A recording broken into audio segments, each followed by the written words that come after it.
The sedation unit beeped twice.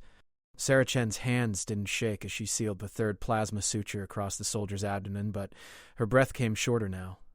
The wound shouldn't have been survivable. Nothing human walked away from void core shrapnel buried that deep, yet the scanner showed a heartbeat, faint but persistent. The emergency bay lights flickered. Outside the reinforced medical station, something massive moved through the debris field of what used to be Forward Base Talon. Sarah didn't look up. She had one job. Vitals dropping, the AI announced.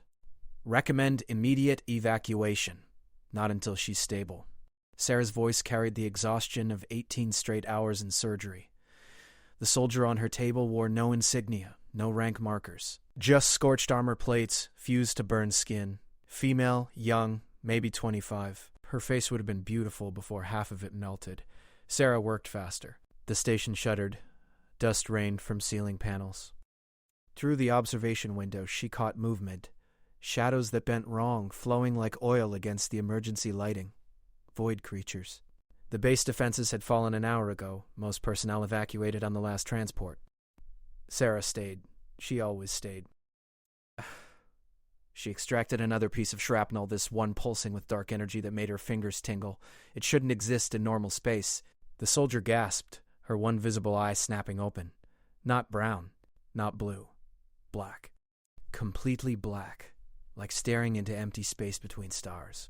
Easy, Sarah said, pressing the soldier's shoulder down. You're safe. I've got you. The soldier's lips moved.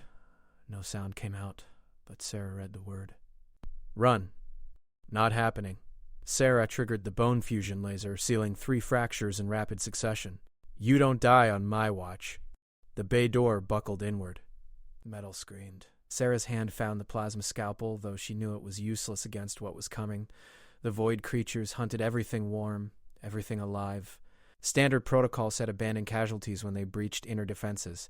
Standard protocol never sat right with Sarah. The soldier's hand shot up, catching Sarah's wrist. Her grip was weak but deliberate. Those black eyes fixed on Sarah's face with an intensity that made her medical training stumble. For 3 seconds, the world held its breath. Then the door exploded. The void creature that poured through defied description. Liquid shadow given hunger, with too many limbs and mouths that opened in wrong directions. Sarah raised the scalpel. The soldier moved. Despite her injuries, despite the sedation, despite being clinically dead 2 minutes ago, the soldier rolled off the table and stood between Sarah and the creature. She raised one hand. No weapon. No armor. Just a hand wrapped in bloody bandages. The creature stopped. Sarah watched, scalpel forgotten, as the void creature's form rippled and contracted. It wasn't attacking. It was bowing. Its mass folded into itself, becoming smaller, almost docile. The soldier said one word, her voice rough from disuse. Out. The creature melted backward through the shattered door and vanished. The shadows in the corridor retreated. The station stopped shaking. Silence rushed in, heavy and complete. The soldier turned. Blood ran from her wounds, fresh and red. She looked at Sarah with those impossible eyes, and something like confusion crossed her ruined face. She opened her mouth to speak, then collapsed. Sarah caught her before she hit the floor, years of emergency training overriding shock. She hauled the soldier back onto the table, checking vitals, reestablishing IV lines. The monitors showed stable readings now and possibly improved from moments before. "What are you?" Sarah whispered. No answer. The soldier had lost consciousness again. Sarah looked at the destroyed door, at the empty corridor beyond where void creatures should be rampaging but weren't. She looked at her patient, at the wounds that were already healing faster than human physiology allowed. She picked up her instruments and continued working. Questions could wait. The soldier needed 17 more sutures, stabilization for internal bleeding, and regeneration therapy for the burns.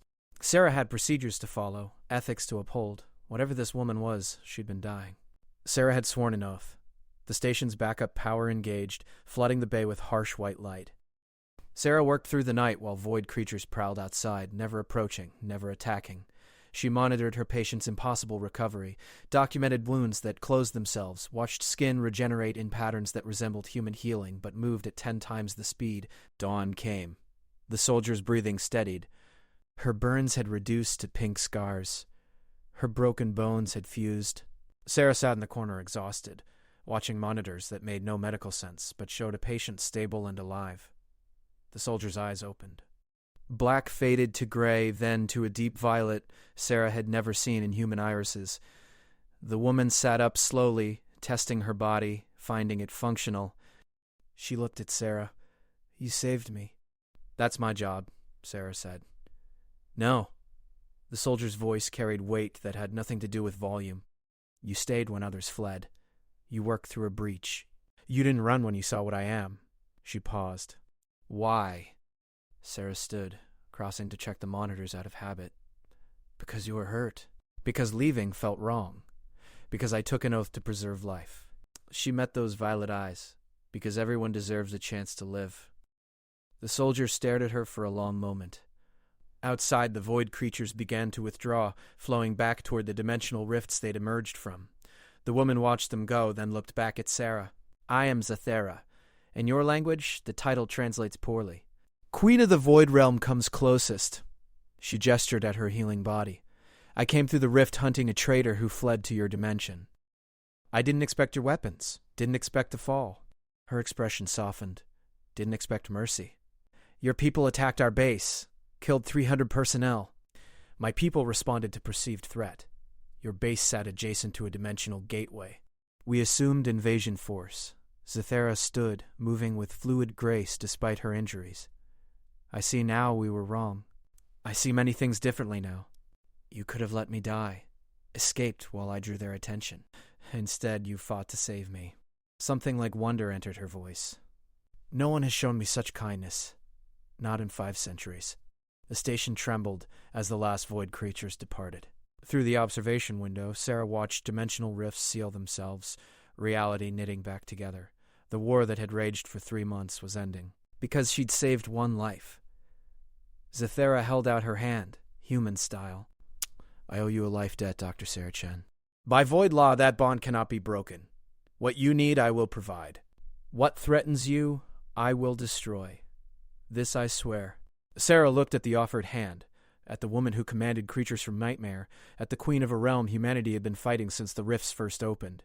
She thought about protocol, about politics, about the fact that accepting this oath would change everything. She took Zathera's hand. "I just need you to stop the attacks." "Talk to our leaders. Find peace." Zathera smiled, the expression transforming her scarred face into something beautiful and terrible. "For the one who gave me life when she could have taken it, I will give peace, I will give alliance. I will give my people's strength to yours." Her grip tightened gently. "And I will give you my protection, always. This, I swear, on the void itself." Evacuation ships were returning, picking up signatures. They'd found survivors. Sarah heard her name in the transmission, heard the relief. She looked at Zathera. "They're coming back. This is going to get complicated." "Yes," the Void Queen agreed, "but together we will navigate it. You saved me, Sarah Chen. Now I will save your people. And perhaps, in time, our realms will know true peace."